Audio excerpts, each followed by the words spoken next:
Okay, so we were talking about closing attorney holding earnest money. So we have F510 and F511, both of which you'll need to add to the contract. Now, part of the reason why we do this is because we are so far away from our true market center, but that will change coming up very, very, very, very soon, which I know we keep saying. And at the same time, I'll use this if it's a cash transaction, and those will typically close quickly. And most often, when the earnest money is received by the holder, let's just say it is Keller Williams, and then they deposit it, and then all of a sudden, so the Keller Williams will hold on to it. But then when you get to closing, we have to bring the earnest money with us. The closing attorney at the end of the day needs to have the earnest money. So on like a 30-day closing, that's no problem. Earnest money goes to the holder, it's deposited with Keller Williams, and then, it typically takes longer than 10 days before we're just like, hey, we need you to cut a check. So Keller Williams will cut a check to, let's just say, Thomas and Brown. And so we as the agent are showing up to closing, we as the buyer agent are showing up to closing with the earnest money check, again, from Keller Williams to Thomas and Brown. So that kind of goes in the pot of monies. And from there, the attorney starts to divvy up money. Well, the problem with that is if one, let's just say you have a very fast closing, which typically will happen with cash. Keller Williams will not cut a check, even to reimburse. Like, let's just say you terminate, they will not cut a check unless you have, it has to season or not season, but 10 days so that they're not cutting a check and then all of a sudden their check bounced. Like the original check bounced, and then all of a sudden KW's out money that they never had truly deposited in. So it's not just Keller Williams that will do that. It's most attorneys as well. I understand that you just terminated. I understand we just 2 days ago deposited your earnest money. I think in the purchase and sale agreement, it will say has to sit there for for 10 days or so before they'll reissue that. So that's one of the reasons why we like to have closing attorneys just hold the money, because there's just too fast of a turnaround time for that. Another reason is if it's going to Woodstock to hold, it's a logistics nightmare to get down to Woodstock in time because we have to give them enough notice. Same thing will happen here in Blue Ridge. We have to give the MCA enough notice. They have to get that check cut. You have to physically pick it up to go to wherever the closing attorney's office is. And if you forget and you're like driving to the attorney's office the day of, so a lot of reasons why we like to have the closing attorney hold it. However, the issue becomes when there's a dispute. So the closing attorney is holding earnest money, you terminate, and now the buyer and the seller have a dispute as to who gets the money back. So we'll kind of go over this a little bit, and it should spell it out what happens. So you, at the very top, it says must still consent to serve as holder using F11. Still has to be part of it. And the purchase and sale agreement will say, I believe, to have a copy of the purchase and sale close by. We'll also say that on the earnest money section on the holder that that document has to be attached. I was trying to see if I had a purchase and sale agreement downloaded to pull up real quick. I don't. Oh, yes, I do. One second. It says holder of earnest money. And it says if holder is closing attorney, F510 must be attached as an exhibit and F511 must be signed. So you're really only adding in the F10 as an exhibit. But again, both of them have to be part of the contract. Okay, going back to F10, this exhibit's made part, you put the offer date, you put the address. Closing attorney shall act as holder. So you're naming him in the purchase and sale document. And basically this states that they'll agree to serve and they'll agree to sign timely. Buyer must timely deliver certain documents. Must deliver to closing attorney within 2 business days from the binding agreement date. Buyer must deliver to closing attorney within 2 business days from the agreement date, which is interesting because on the purchase and sale agreement, you can write in 3 or 5 or something, which will trump the exhibit. So the fully signed and executed agreement, along with copies for the closing attorney, buyer must similarly deliver to holder all amendments within 2 business days of the date. That's interesting. Buyer must deliver to closing attorney within 2 business days. I've never even personally noticed that myself. But again, when we type it in into that blank spot on the purchase and sale agreement, it will trump these 2 business days. So basically, they need to comply with whatever you write on the purchase and sale. And you need to have that conversation with them ahead of time so that they can physically do it, because they might change it up on you. It used to say, I'm going to wire it, I'm going to ACH or send a check, but they might change it up on you, and you need to make sure that you have enough days in there for them to deliver. Closing attorney named as holder shall not become a holder unless within 5 days they've received the contract and any counter offers. So basically, they need to receive the contract within 5 business days and sign off on that F511. Closing attorney acting as holder shall have the pre-printed rights and duties of the holder set forth in the GAR purchase and sale agreement. Earnest money must be paid to closing attorney as holder by wire, shall be responsible for paying all earnest money and other buyer funds by wire transfer of immediately available funds.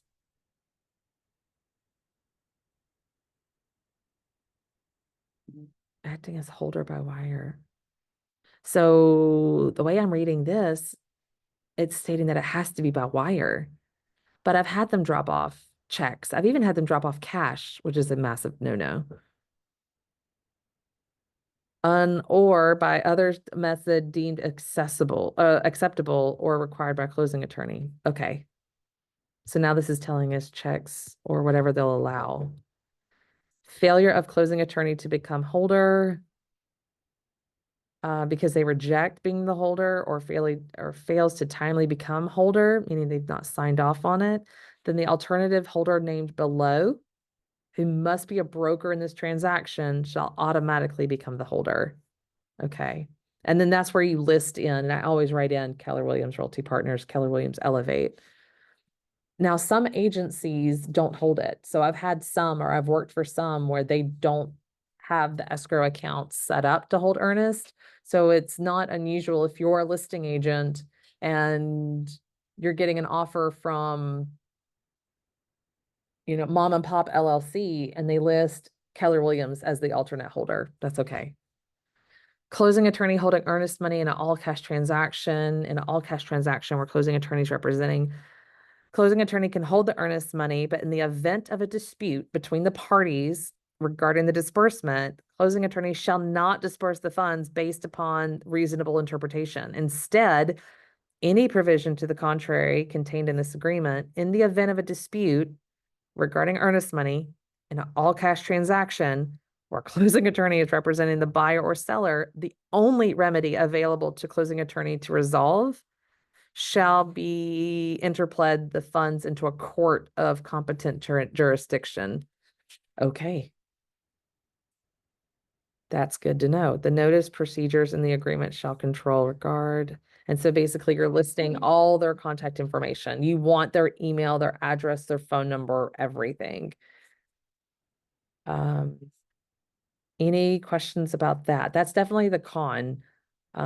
Because if our brokerage is holding earnest money and there is a dispute, which will happen every 10 transactions or every 10 terminations, you have your managing broker that will supposed to be fairly review the documents. In this case, if it's cash, they're just going to immediately take it over to court. That's interesting.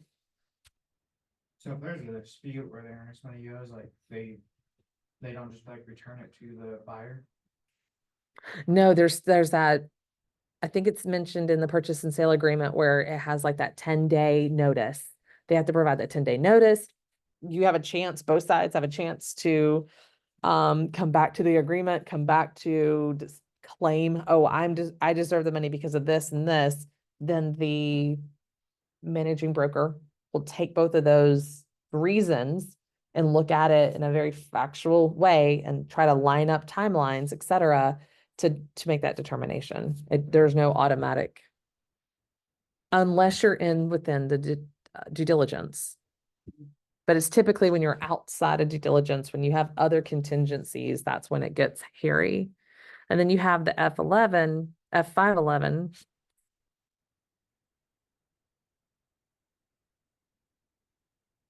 And that's when it goes a little bit more into the terms. The agreement of closing attorney to serve as holder should only be used when F510 is made part of the purchase and sale. So this is where you're listing the attorney at the top, and then you're listing your buyer's name, the seller's name, and then the property address, and of course the date. And these are the terms. So escrow agreement shall not bind closing attorney as the holder. Obviously, they have to agree. Holder shall have all the pre-printed rights and duties in the purchase and sale. Upon the closing attorney becoming a holder, time frame for closing attorney to perform the duties shall not commence until holder receives the signed and executed amendment in its entirety. So basically, you need to send them the binding contract before they can even receive the money. With regards to amendments, the rights and duties of holder under the amendment shall not commence until holder receives the amendment. Make sure that if you have an attorney holding on to the earnest money, it's the closing attorney, not some random attorney. The fact that I have to say that's ridiculous. But in the event the transaction does not close, the closing attorney shall not have the right to deduct any of the attorney costs or fees pertaining to the closing from that earnest money being held. The escrow account shall be interpreted in accordance with the law. Time is of the essence. This agreement and any amendments shall constitute the entire agreement of the parties related. Okay. Must agree to become a holder within 5 days. We already saw that. Failure to timely agree, then it automatically becomes the alternative holder. Okay, same thing. You can choose to put people's email. I just put their names, honestly. I don't want the buyer and the seller to talk. Been there, done that. I just put the buyer's name, seller's name. I take out the email and I put all the second page has all the contact information for both agents. And then at the very bottom, this is where they fill it out and they sign off on it. And they have to sign this and return it to you within 5 days. Otherwise, then it has to go to so it's important that all parties have a copy of this signed F11, F511. So it's just a pain to have to fill out because there's 2 forms, but it's just kind of a CYA on that. And this is only if the closing attorney holds the escrow money. Yes, earnest money, yes. The other alternative is, again, your agency, one of the agencies. That's your only other alternative. And if it's here in Blue Ridge, that's fairly easy now. Yeah. If we were to hold, but that we've got like another month or 2 before we can do that. Okay, so the other one is sale contingency. This has changed truthfully so many times. It's almost like a guarantee every time they revise their contracts, which is yearly, this one's going to get changed, which is why it trips people up. So this exhibit is part of the agreement with an offer date of, so you're putting it into your purchase and sale. Now, I'm going to talk to you right now as a buyer's agent. So when you go to write it, it's a totally different strategy when you're a listing agent. So obviously you're putting in the property address at the top of the house you're trying to purchase, 123 Main Street. This says that warrants that buyer owns real property located at Banana Street, city, state, zip, right? Number 2, at the time of the offer, buyer warrants that Banana Street is either currently listed with, and you say, here's how I write it. I write Big Bird, comma, phone number. Just in case that listing agent wants to do some research or contact or anything. Or so it's currently listed with, or currently under contract with buyer represented by. Sometimes we don't always have that. I don't have the buyer's because again, my buyer is the seller of Banana Street. they may not have the phone number for that person. They can either ask their own listing agent, or I'll just, sometimes just put in the listing agent and their phone number there with a closing date of blank. We'll put Halloween as our date, right? Other, this is where I like to say under contract, comma, past contingencies, past inspection contingency, past financing, like any and all information that you can have the seller and the listing agent feel confident about. Or this is also where you say to be listed within 48 hours of binding date if it's not yet on the market. Right now, our current market as of October 17th, 2024, listing agents don't want to see if it's not on the market yet. Like they just don't. Um, let's see what else. This is also where you put to be listed. You got to be careful here as a buyer's agent. It's if you are the listing agent, because maybe they're moving from Blairsville to Blue Ridge, and you're like, yeah, I can cover you, I can help you on both sides. You can say within 48 hours to be listed on Navica, Northeast Georgia MLS, and Georgia MLS. Like I like to be able to put where it's going to be. When you don't have control and they're selling in Florida and they're buying in Georgia, you don't want to hang yourself. By that, I don't want to say within 48 hours. I do not control that listing agent in Florida. I cannot guarantee within my life that they're going to have it listed in 48 hours. So you kind of want to, within 5 days, within 4 days, have that conversation with the listing agent. Don't say what MLS is going to be on. Just say to be listed or to be live, or again, you can kind of hang yourself if it's with someone else. And then it's like, I think I said that years and years ago, and she was marketing it to like her office or to investors or something, but it wasn't on the market to be seen by like Zillow. Yeah. Shit like that you got to be careful with your words, is all I can say. All right, moving on. Here's where it can get spicy. This agreement, this exhibit's contingent upon the occurrence of the following: either the closing a date of the agreement, including any extension thereafter. That has not always been there, and that's how I got burned. Those 4 words were not always there. So this agreement is contingent. So basically the entire purchase and sale is contingent upon the occurrence of the following: either the closing of the agreement or blank contingency period. So you can say either the closing date of the agreement, which is the closing date of Main Street, not Banana Street. Banana Street would be the contingency period. Like, let's just say, so the closing date that we're writing to purchase Main Street's Halloween, and the closing date is not the same for Banana. Banana's under contract and set to close tomorrow, so the 18th. So honestly, you're trying to cover your bases. I always put closing date of the agreement. It's contingent upon the closing date.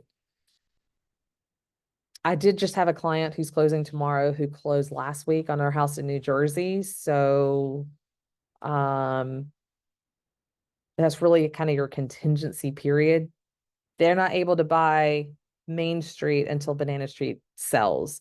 So if your closing dates are not like on top of each other, you can put the contingency period and then put the date of that closing. Does that make sense?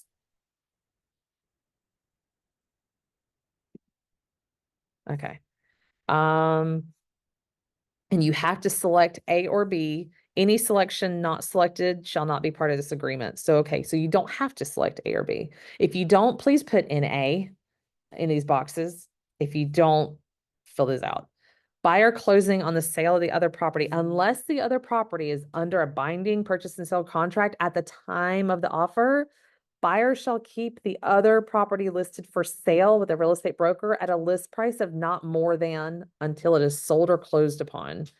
So you find out, hey, how much are you selling Banana Street? 250. Great. And then you're typing 250 into A. Buyer entered into a lease of the other property. Most people are not leasing their property, they're selling it. So a lot of that's in A. Okay. In the event that the contingency period ends without either contingency selected above being fulfilled, then the agreement shall terminate at that time.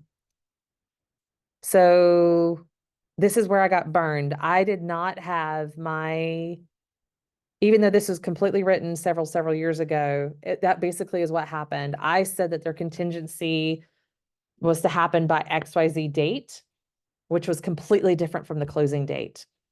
And when their property didn't close by XYZ date, I did not have that contingency moved, like an amendment to push out, to extend. So I'm sitting there literally in Gulf Shores with my itty bitties on vacation and having this massive aha of what day is today? What day did my thing expire? Oh, it already expired. I didn't extend it. I'm out $5,000. Oh yeah, that was a horrible vacation to have that. I just feel nauseous thinking about it. So this states number 4, in the event that the contingency period ends and the house didn't sell, meaning fulfilled, and it's not extended, then it terminates at that time. Prior to seller giving buyer notice that seller is exercising the kickout clause, as that term is explained below, the contingency or contingencies referenced above may be waived by buyer upon notice to seller. In the event the kickout clause shall no longer be part of the agreement, buyer shall have no obligation to deposit. Okay, so we'll talk about the kickout clause later. Basically, if you use that contingency period, it's not the same day as the closing date. You have to be mindful of it. Did Banana Street sell? No. Okay, do we need to extend your contingency period to protect you? In the event the existing pending contract is terminated for any reason, buyer shall immediately provide notice to the same to the seller. So Banana Street's under contract, right? And the other buyer terminates. We have to give notice. There is that notice form. Buyer shall have the right, but not the obligation, to terminate the agreement at the same time of the notice, in which case buyer shall have the right for a refund of earnest money. This is the safety net that you tell your buyers as you're writing this contract, because your due diligence is going to happen and expire. Your financing is going to happen and expire. This is like the last safety net for your buyer. And it freaks them out when they know that their due diligence ends after like 7 days or something. So this is the section, this section 5, that you tell them, this is how we keep your earnest money safe if your buyer were to terminate and we're like 2 days out from closing. If buyer does not terminate the agreement at the time of notice, seller shall have the right, but not the obligation, to request that buyer deliver an amendment signed by buyer to remove all contingencies and the due diligence period, if applicable. If seller does not exercise this right within 3 days from buyer's notice that existing pending contract is terminated, then the seller's right to request the amendment shall be waived. In the event buyer does not timely deliver the amendment within 3 days of the seller's request, seller shall have the right, but not the obligation, to terminate the agreement, in which case the buyer shall have the right to refund of earnest money. Interesting. So buyer still has the option of getting the earnest money in then. If seller does not terminate the agreement within 3 days, then seller's right to terminate on this basis shall be waived. I've never gotten to that point, but I mean, as you can tell, they have to spell it out. What questions do y'all have on that? Sounds like the buyer gets their earnest money regardless. Kim, do you have any questions? I can't really see you. No, I don't have any questions. Okay. Um, next thing. So again, as we're kickout explained, kickout clause describes a situation where the seller of the property, Main Street, is under contract and continues to market it for sale to other buyers because the buyer's purchase is contingent on the sale or lease. So you'll see active under contract online. You'll see contingent on FMLS. I think active under contract is Navica. What's interesting is how Zillow and Realtor translate that on their end, which we have no control over. So as a listing agent, it can show pending on Realtor and I have no control over making it active. Some agents just leave it active. Like there's no way for the consumer or the other agent to see there's an offer Until you look at the house and they. right. put an offer Yeah, in. until you start to request to show it or something like that. So every agent treats it differently, but they should change the status slightly. But as a listing agent, do you want your house to be fully marketed and fully seen by all and not removed from Zillow or removed from Realtor because of a status change? So that's a conversation. If another buyer makes an offer to purchase the property that the seller wants to accept, the seller has to give notice of the offer to the first buyer, who must then timely submit an amendment to remove certain contingencies and possibly the due diligence period. In some cases, pay additional earnest money. If the first buyer does not do these things within the pre-agreed time frame, the seller can kick out the first buyer, terminate that contract, and then sell it to the second buyer. If the buyer meets the pre-agreed requirements of the kickout clause, then the original contract remains in force. That's the best way to describe it. Wow, that's exactly how I would say it too. So here's the kickout. So as a buyer's agent, you've got a client that's coming from, across country, Colorado. My client just closed last week or two from Colorado.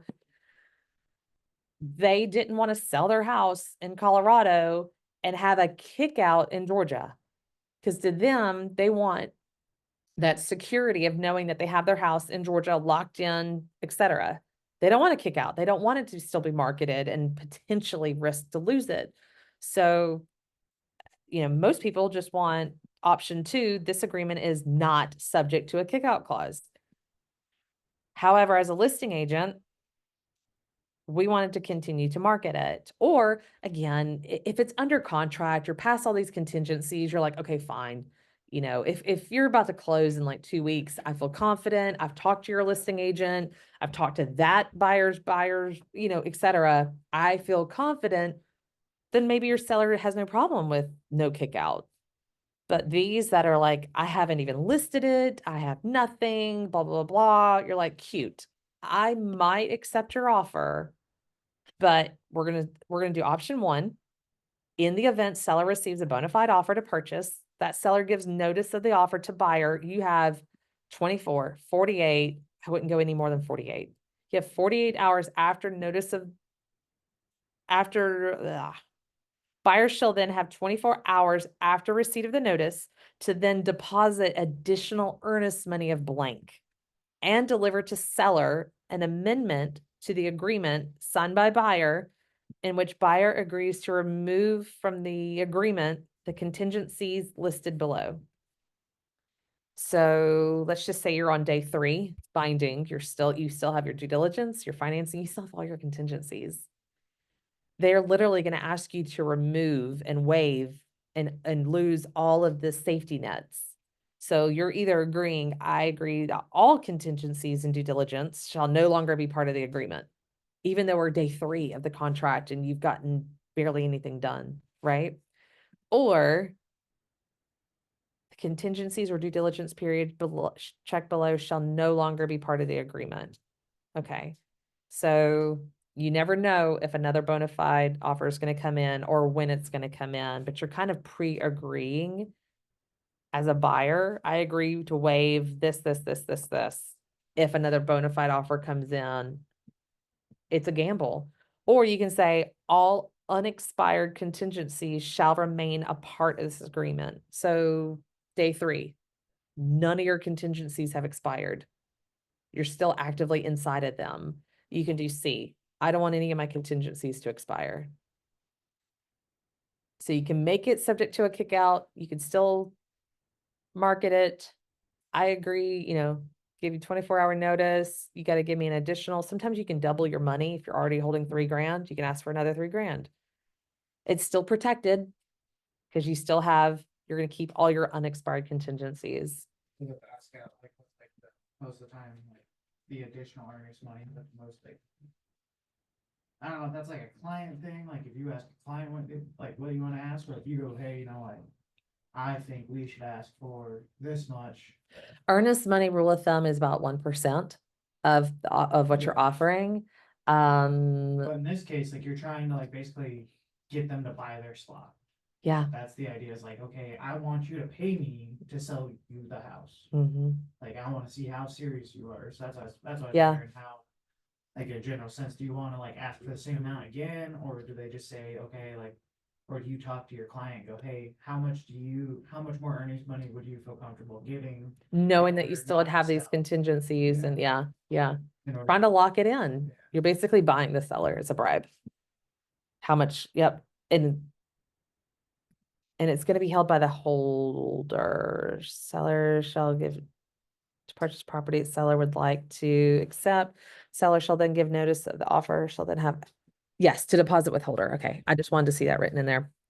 So how I write these offers, especially I want them under contract on Banana Street and Foreign, I'm gonna do a no kick out.